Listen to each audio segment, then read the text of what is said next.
Hi, I'm Zibby Owens, and you're listening to the award-winning podcast, Moms Don't Have Time to Read Books. Please sign up for my newsletter at zibbyowens.com for weekly updates about my podcasts, events, and more. Also, follow me on Instagram at Zibby Owens and also at Moms Don't Have Time to Read Books. And finally, join my virtual book club called Zibby's Virtual Book Club, which meets every other Tuesday at 2 p.m. Eastern Time until 3 p.m. and features half an hour of book club discussion followed by 30 minutes of Q&A with the author whose book we've just discussed. You can sign up on my website, zibbyowens.com, under the virtual book club section, or even on Instagram under the link in my bio. I hope you'll find me in all these different channels and enjoy this podcast. Today's sponsor is my bookshop.org store and my Amazon store. I don't know if you guys even know that I have these, but you should check it out because I sell all the books that I've had on this podcast, so you can easily find them and buy them. The bookshop.org site is bookshop.org/shop/Zibby Owens. And the Amazon shop is amazon.com/shop/moms don't have time to read books. So I hope that you will check out my Amazon influencer store and my bookshop.org storefront. And the bookshop.org storefront also has all the books from my Zibby's Virtual Book Club and some other suggested reads. So I hope you will check those both out and go shopping. Go buy some books from the podcast and support all these amazing authors. I loved this episode with Lauren Martin, and her book is one of my recent favorites, truly. Lauren is a Philadelphia-based writer. She has been the head lifestyle writer for Elite Daily and a contributing writer for Elle, Complex, and Bustle magazines. She is the founder and head writer of Words of Women, a popular blog that aims to educate, inspire, and transform the lives of its 300,000 followers. Lauren is also the creator and author of the children's YouTube series and book, The Adventures of Mina and Jack, featured in the New York Times, BBC, Huffington Post, and the Washington Post. Her new book, The Book of Moods, blends cutting-edge science, timeless philosophy, witty anecdotes, and self-care advice. Lauren has written a powerful, intimate, and incredibly relatable chronicle of transformation, proving that you really can turn your worst moods into your best life. This has been exceedingly helpful for me personally. I hope you enjoy it. Welcome, Lauren. Thank you so much for coming on Moms Don't Have Time to Read Books. Thank you so much for having me. I'm so excited to be here. I literally cannot wait. I have been counting down for this interview because your book, which is called The Book of Moods, How I Turned My Worst Emotions into My Best Life, has been the most helpful book I've read. And it's it's so much more. It's not self-help. It's not memoir. It's this perfect hybrid of here's what happened to you, and here's how I can help you, and here's what you need to know. And it's shifted my whole mindset on everything. So anyway, I'll just say, maybe you should jump in and just tell listeners what the book is really about, what inspired you to write this book, and then we'll go from there. So much to talk about. I mean, I'm just so happy that you thought that, because I was worried, with the book being published during this crazy pandemic, oh wait, is this going to seem trivial? Is this, but now I'm realizing more than ever, people are kind of locked in their emotions and locked in these places and I feel we're dealing with such monotony, but also it's life is expanded and we kind of need something, I think, to ground us. And I'm hoping this book is that. But basically the book started obviously before COVID hit 5 years ago. I was living in New York, basically was in my 20s, and I had everything I wanted. I had a good job, a magazine. I had just moved in with my boyfriend. I was living in New York City. But I don't want to say breaking down, but just ruining my days. And I would get in these bad moods. And one day I came home from a really bad day at work. And I remember I was just in a bad mood. It was a bad commute. I was just irritable. And my husband was there, and he's just always in a good mood. And he was making dinner, and he was excited to see me. And I was just a bitch. I was just cranky. I was mean. I was moody, and I couldn't get out of it. And he poured me a glass of wine, and he was trying to talk. And eventually he just snapped. And this was after probably 6 months of living together. And he was like, I can't do this anymore. I really can't live with someone who cannot control. It's exhausting, these ups and these downs. And I realized for the first time, and I think when you live with someone, you're forced to look at yourself in a different way. I realized my moods didn't just affect me, they affected him. And it's one thing for me to have a bad day or a bad week, but that affects those who you live with. And, I talk about in the book, moods is energy, and energy is transferable. And it just kind of is a snowball effect. And so that happened.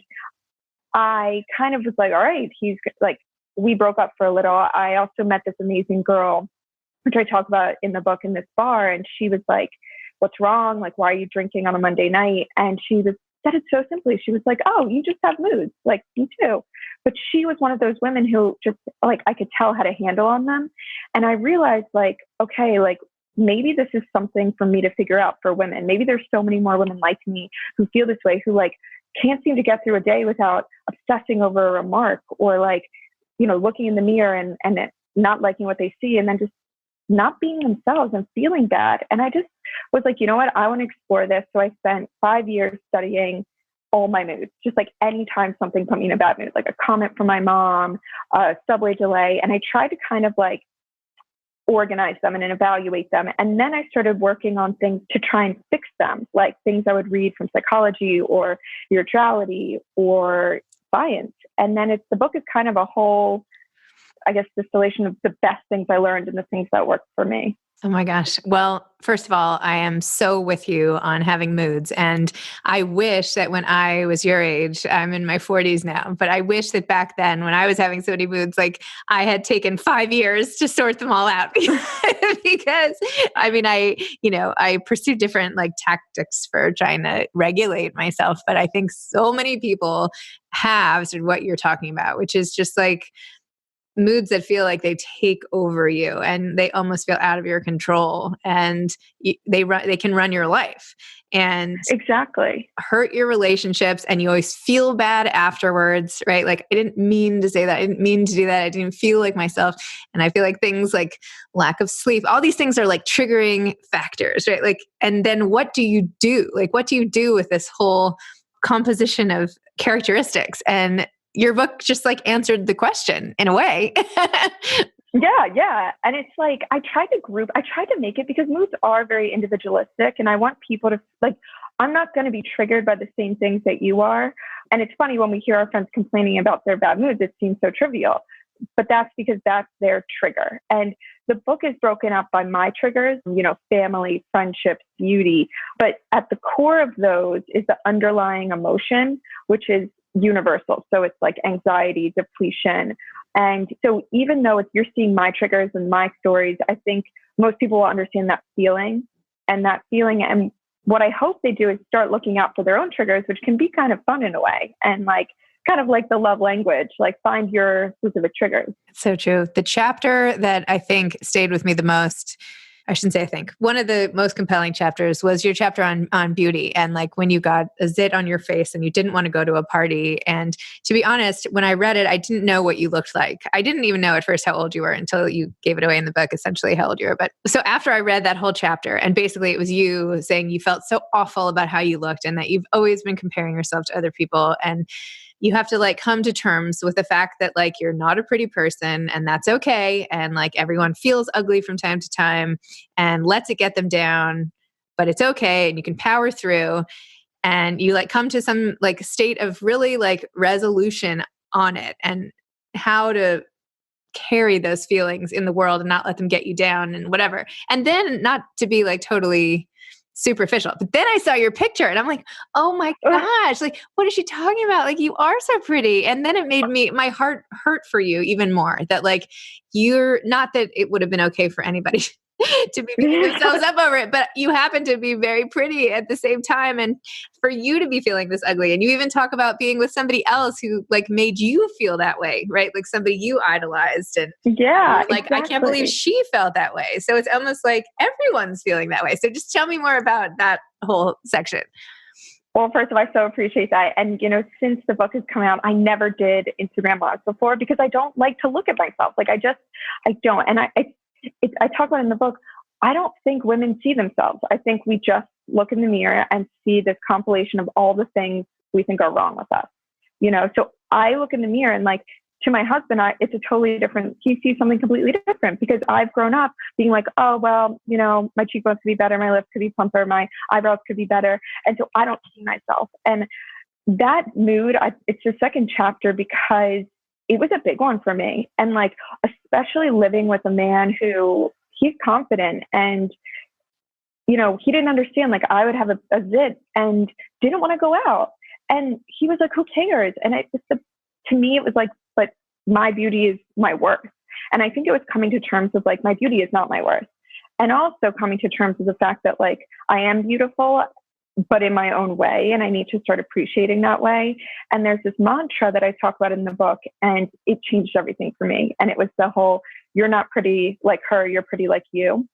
And I think that I found that a few years ago, and I made like a little sticker out of it, and I put it on my phone. And every time I was walking somewhere and like I saw like, you know, a beautiful girl on the street or just was comparing myself, I would look at it, and it started to like change something in my brain a little bit and really rewire it. And now it's like, I don't know if it's because I'm older or I've just practiced it so much, but I really do feel more confident. And I feel like I have these amazing gifts to give, and I have these unique things that make me beautiful, and I'm going to stop comparing myself to women. And also when that happens, I think you start appreciating women more rather than comparing yourself against them. You can start to be like, wow, this girl's amazing, and I'm amazing.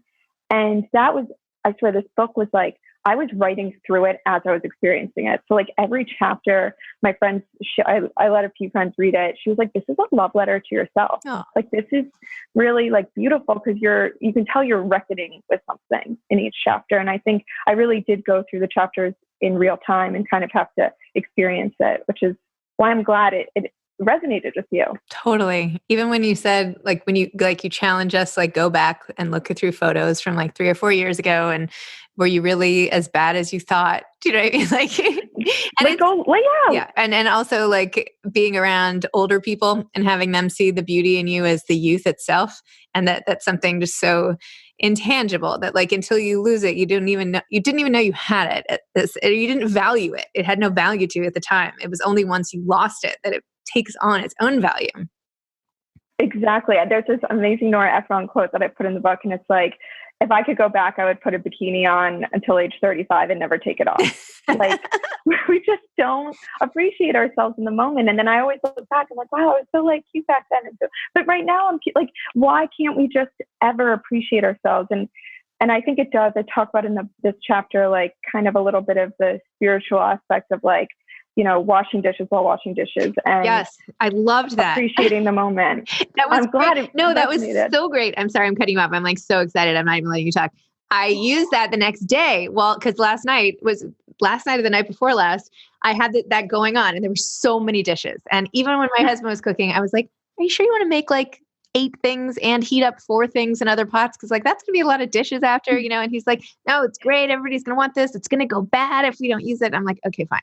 And then of course there were 1,000 dishes, and you know, everybody left to like go watch TV or something. No, that's not true. I had some helpers, but anyway, there I am, like with my hands in the wet soapy water. And I was like, wait, this is what Lauren was talking about in her book. Like, my kids were around me. Everybody was sort of happy. And I was like, you know what? Like, this might be the best moment, even though I would normally be annoyed and in a bad mood that I had all these dishes and and is it worth it? Instead, that was like, wow, this is like a moment in time. And like, there are actually a lot of great things going on. And I was like, thanking you for that, as I got that like mindfulness boost from the book. That is the most amazing thing to hear. Cause like, that's really all I think any author wants from a book, is just someone, especially with a book like this, that's more self-help. Even if just one thing sticks with you and that changes the way that you perceive something or live your life, that's a huge feat. That's like amazing to hear. And I do the same thing when I watch them just now. I'm like, Lauren, appreciate this right now. Like, this is a great moment. Stop thinking about the future. Stop thinking about what you'd rather be doing. Like, this is a good thing to be doing right now. Your husband's in the other room. You're washing dishes for the food that you just had. Like, life is good. And you even said something like, you know, maybe you're washing dishes and eventually you won't be washing dishes for 2. You'll be washing dishes for 1. And that made me want to cry. Anyway, it's just the whole thing is such a great reminder of like making the best of life is really what it is, right? It's like, yeah. I mean, I just felt like my bad moods, I was wasting my life. Like, I was wasting my life in these bad moods. It's like, why can't I be in a good mood more often? Because I know when I'm in a good mood, I'm my best self. Like, I'm happy and cheerful. And like, my husband said something to me the other day. He's like, oh my God, you're so like cute today. I was like, why? Like, I'm wearing like sweatpants. He's like, you're just happier. Like, you're happy. And I think being happy is, most women, like, we just we get so in our heads and we just get so distracted and then we're not ourselves. It's so true. So just like, what is your stand on medication? Because I would say a lot of people might come back from this conversation and say like, well, maybe she just needs like a higher dose of Zoloft or something like that. Yes. I have been, I think everyone kind of wonders once in a while, do I have depression? My family, my grandmother is bipolar. I think everyone wonders a little bit. And I have, been prescribed, Xanax when I couldn't sleep. And I talk about that in the book. And I think there's a fine line when like this is a bigger issue than something I can handle myself. And in high school, a doctor did put me on like Zoloft. I didn't stay on it. I think I was on it like a week and I was like, you know what, this is ridiculous. Like I want to see if I can work this out. And I've always had that. And I think some people are just born with a little bit more sadness than others, and I think especially artists, and I find myself more introspective. But the point of the book was kind of like, I think a lot of women have this amazing quality for empathy and this amazing quality for emotions. And we have so many emotions within us that I didn't want to lose that. And I think this book has been my source of help and medication. But I do think, there is a time and a place for you to seek actual help. And I think there's a fine line. And I think you'll know when you should speak to your doctor if you are feeling those ways. But I hope this helps those who aren't sure really. And then maybe it could be like the last try. Totally. So how did you find the actual writing of the book? Like now that you've you loved it? Like, are you? No. No? No. It's not that I don't love it. I talk about it in the book. I think it's the first chapter. Yeah. Like how you like did not want to do it at all and like looked at it like hell. I was going to have a breakdown. Yeah. Like I was freaking out because, I do come from a writing background, but when you're doing it and you probably know this, when you're doing it for publications, you have a deadline, you just get it done. Like, it's just, and I was writing like an article a day and it's just like, whatever. I didn't care. Like you care, but it wasn't this like, wow, this has been like my whole life leading up to this book. And like, this is a publishing company you also understand, because I know you're working on a book, not to be creepy. It's not creepy. Like, it's not creepy. Buy my book, everybody. No, I'm kidding. Just throw that in there. It was so anxiety inducing because I think I started worrying so much about like, is it going to sell? Is it well written? And that's when I started going to what I always did, which was Words of Women, looking at how other women approached it, and especially writers. And I love writing advice. I just love it. So I was finding a lot of solace in how other women faced the blank page. And I took the best ones and I put them in the book. And I feel like writing advice is really like life advice, like, focus on one word at a time, just pay attention to what you're working on, stop getting ahead of yourself. So the process started as very chaotic. And then as I was getting into it and finding this writing advice, it got much calmer. And then I loved it. I loved every bit of it.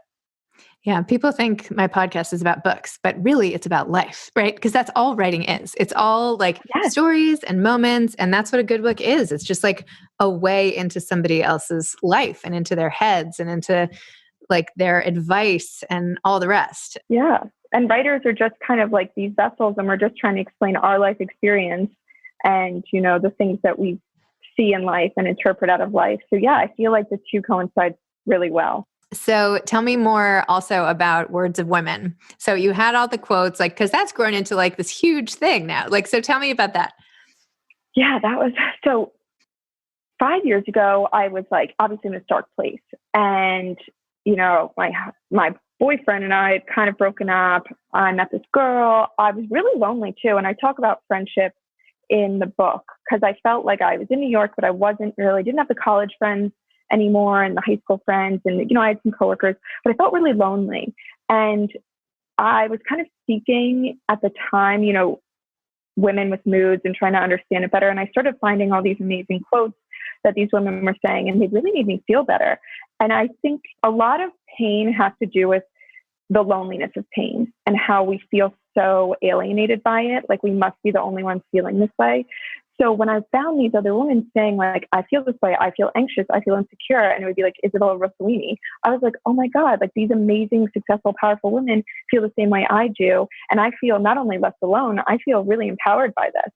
So I started kind of putting the quotes onto an Instagram account, which at the same time, I was like, because I couldn't get a publisher at this point. I was like an unknown writer. It's really hard to get a publishing deal. It's hard to get an agent. So I was like, you know what? I'll self-publish one day. So I was like, I'll build this account and I'll kind of like lead in what I'm learning from the book and my own words and these amazing quotes. And in 5 years, I'll self-publish. 5 years goes by, and I also have a newsletter, and this woman reached out to me on the newsletter who works in publishing, and she was like, I love your newsletter. I love your account. Do you have an agent? And it kind of went like full circle. And I really believe if you like invest in yourself and like really, and these quotes that I was putting were the things that was like driving me to keep going and keep following my dreams. And it just kind of grew organically, because I think a lot of women like knowing that they're not alone, and also like hearing these amazing stories of women. And I talk about it in the book. I also wanted to kind of disrupt the feed, because I think a lot of our moods and our insecurities come from just like scrolling through this like perfected lives of others, these fake lives. And we see like, oh, look, like beautiful girl on a yacht, beautiful girl, like friends hanging out without me.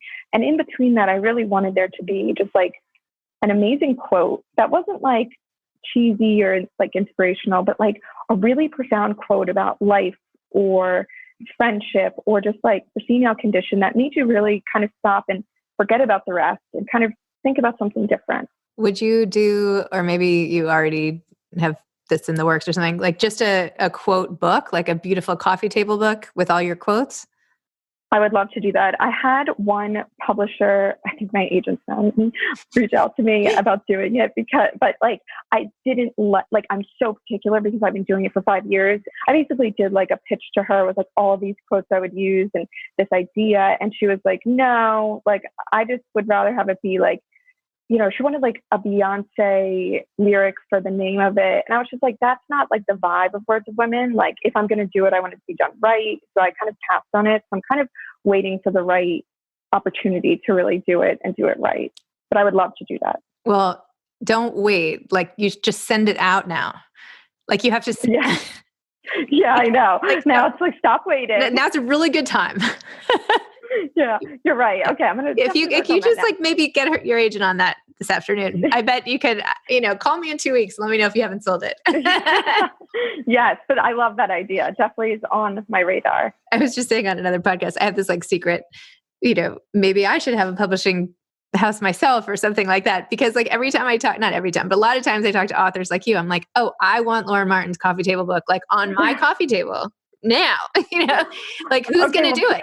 If I could just make it happen, that would be so cool. But I don't know. I'm not at that point. But if I were, I would be doing it myself. Well, maybe I will wait for that. That's what I mean. I'm happy to just kind of like wait for the right opportunity. So I'll keep an eye out. Okay, great. All right. Well, I have like 4 books slated ahead of you. No, I'm kidding. I'm totally kidding. Fine with me. No, I'm kidding. So what are you doing now? I mean, you must have all this press coming up for the book and all of that. Are you still writing? Are you doing it just like on the side to keep yourself sane or what? Yeah, it's so hard because I'm kind of superstitious. So I'm like, I don't want to start working on another book until like, I feel like I've, sold enough of this one and I'm out of the woods. And I'm very overly cautious. And I do still work full time just because I work in marketing. I'm like, I so want to be a full-time writer. Like that's my dream. This is my first book, but I'm just like, I don't want to jinx it. And God forbid I like quit my job and like think this all, I know how life works and I know that it can take time. And, you look at like someone like Elizabeth Gilbert and you're like, oh, I'm going to be a bestseller like her. Like Eat, Pray, Love was like her 4th book. And that, it takes time. So I'm writing on the side. I still write my newsletter. I still run the account, which I love doing. It's like an obsession. I have a few ideas I would really love to do a book on like female friendship. I think it's not really talked about enough. And I think women have a little bit of like a warped view of like these friendships we should have in our 30s and 40s. That's not realistic. And I feel like it would be helpful to have someone kind of say like, look, I struggle with, sometimes feeling lonely or maintaining the friendships I wish I could maintain. So that might be something I'm working on next. That'd be great. I'm sure you could put some of the quotes in there too, but Oh, of course I'll put the quotes. I'm like a quote queen. You could do like the book of friends, right? You could have a whole series of. I love that. The book of, my husband and I are like currently working on getting pregnant, and we had like a a previous little thing, but it didn't work out. But I was thinking, when I was pregnant for a little, Oh, I'm sorry. like the emotions, it's okay. It's like crazy how much, I'm so happy more people are talking about it, like Christine and all these amazing women. But in the few months I was pregnant, I was like, this is so extreme, like these emotions and, being a woman and carrying, having to just keep going through life, but also being pregnant and being tired and being nauseous and having your hormones change. And then I was so excited because I was like, oh, well, when motherhood comes, that's going to be a whole range of moods that I'm sure I haven't experienced yet and triggers. Yeah. Hold on to your seat for that one. Yeah, exactly. So that's kind of like also in the work, as in getting pregnant, hopefully one day. But yeah, motherhood, it would definitely be an interesting subject. Yeah. Well, you could even call it like the book of trying, Mm. Yeah. And I feel like there is definitely not enough literature out there for women who experience, miscarriages or lost babies. And you do feel very isolated when it happens. Especially because people say don't talk about it until after 12 weeks. I mean, people are much more open. I have 13-year-old twins and also like a 7-year-old and almost 6-year-old. But like when I was trying to have my twins, like nobody was talking about anything, and all of a sudden it's like, don't tell anybody, even if you are pregnant for 12 weeks. And I'm like, how could I not tell anybody for 3 months? And I'm like vomiting on the street and like, right. It's like, this is the time that I would want to tell everybody every little detail because it's like the wildest ride ever. And anyway, the whole culture. No, it's so true. And well, you're kind of like, damned if you do, damned if you don't, because it's like, I didn't tell anyone except like my parents. And then I was like 12 weeks. And then when I experienced the miscarriage, I had to go out with my friends because I'd been avoiding them for 3 months because I didn't want to tell them. So then I went out for drinks with them and I just like experienced this intense, like traumatic experience. But like, I didn't want to tell them because I hadn't told them I was pregnant. So I wasn't going to be like, guys, I'm like really sad today. So it's so much that's internalized and you're just kind of and you're going on with normal life. And you're just like, this incredible thing happened to me. This also terrible thing happened to me. And like, I just have to act normal. I'm happy to see more women are speaking about it, but I do think we definitely could talk about it more. Especially, as you're going through it, even if you're not ready to write a whole book about it, you should be journaling and taking notes and on all the feelings and moods. And I don't know, I think that a book like this on that would be really interesting too. Definitely. I've been trying to write about it. I will say it's been harder. I'll write about it and then I'll have a drink and like start crying later. And I'll be like, okay, clearly that was like I need some time. But like when I was pregnant, I definitely was, well, first of all, I just can't get over how tired you are like all the time. So I was like way too tired to even write. I was like, I'll write when I start feeling better and normal. But like, it's an intense experience. Yeah. Well, I didn't mean to put pressure on you to do it. Like whatever. No, I was not that you need more ideas. You already had like a fantastic book. I just, I want to keep reading what you're writing. So that's why I think I'm throwing. No, I love it. And trust me, multiple people have been like, you should be journaling. You should be writing about this. And I know as well. So, but yeah, I'm just excited. I think, my first book, it's definitely anxiety inducing, but I'm trying to, as I speak about in the book, like change that verbiage from like, I'm so nervous and anxious to I'm excited. Yes. Because otherwise I'll have a heart attack. And even what you said about, what did you say? Like, it's not stressful, it's a challenge or something? Like, it's not hard, it's just a challenge. Isn't there something? Yeah. Actually, it's been 5 years. And I'm sorry. I should have had the quote at the ready. I'm like, can you please quote this back to me? Oh, here it is. It's, well, to replace calm down with I'm excited. I don't want to go, or I don't want to with I get to. Mm-hmm. I'm scared, I'm pumped. Yeah. Just kind of switching that. And that's called anxiety reappraisal, which is obviously a cognitive trick. And it really does work because, the feeling of nervousness and anxiety is the same as excitement, but the way we label it is the way that we then experience it. So true. Okay. So do you have any advice for aspiring authors? Yes. Okay. One, I just wrote about this in my newsletter. There's always a back door. And I think the hardest part about writing is, especially if you're kind of unknown and you don't have a large following or anything, you're like, what's the point? I'll never get published. If there's a will, there's a way. Like, this is coming from me. Like, I literally moved to New York when I was 22, I didn't even major in English. My parents wanted me to major in marketing. So they're like, you'll make more money. And no. So, but I just decided, like, I'm going to go to New York and I'm going to just walk door to door until someone gives me a job. If I'm an intern, that's fine, which I was. Worked my way up. And then I couldn't get an agent the traditional way. So I built a social platform. It took 5 years, but I think if you love to do something, it will come, and have faith in yourself and have faith in the process. Even if you need to self-publish, I think there's no shame in that. 50 Shades of Grey was self-published. So even if you go towards your goal that way, just don't let it don't be daunted by it. And once you start writing, I think the biggest thing is to kind of just have faith in what you're doing. And I literally have a Google page doc, which I also might one day publish, of I think it's 200 pages of quotes from writers giving advice. And so much of the advice is like, just get it all out. Just like get it all down. That's what the first draft is for. And then the second draft, just rework it. And I think it's so daunting when you see the blank page, and it's just like, you need to kind of just spit it out, even if it's not good. And then you can rework it later. The other is Dani Shapiro. I love her. Yeah. I know you've met her and interviewed her. Just her book, Still Writing, is like my Bible. And she has so many good quotes. And I just love her whole like build a corner. That's what people good at puzzles do. They do one piece at a time. They focus on the corner. So I think it's just like staying calm and staying passionate and not getting discouraged by the process, and not getting discouraged by, when your friends are getting published and you're not, and seeing like, oh, it's impossible, because anything worth doing is hard. So if you have the fire within you to write, I think that's enough. Like if you have that burning desire, that's enough proof that you deserve to be a writer. Love it. Well, Lauren, thank you so much. Thanks for this chat. Thanks for your book. And thanks for indulging all my random ideas for you, which you didn't need. I'm sorry. No, they were all the ideas I've ever had, and someone was just validating them. So thank you. Okay, great. All right. We'll stay in touch, and congratulations. Well, thank you for having me. My pleasure. Talk soon. Bye. Bye. Thanks so much to today's sponsor, my bookshop.org and my Amazon influencer store. You can check out my Amazon store at amazon.com/shop/moms don't have time to read books, and my bookshop.org store, which is bookshop.org/shop/Zibby Owens. And I hope that you will find every book that you are looking for. Thanks. Thanks for listening to this episode of Moms Don't Have Time to Read Books. Don't forget to follow me on Instagram at Zibby Owens and at Moms Don't Have Time to Read Books.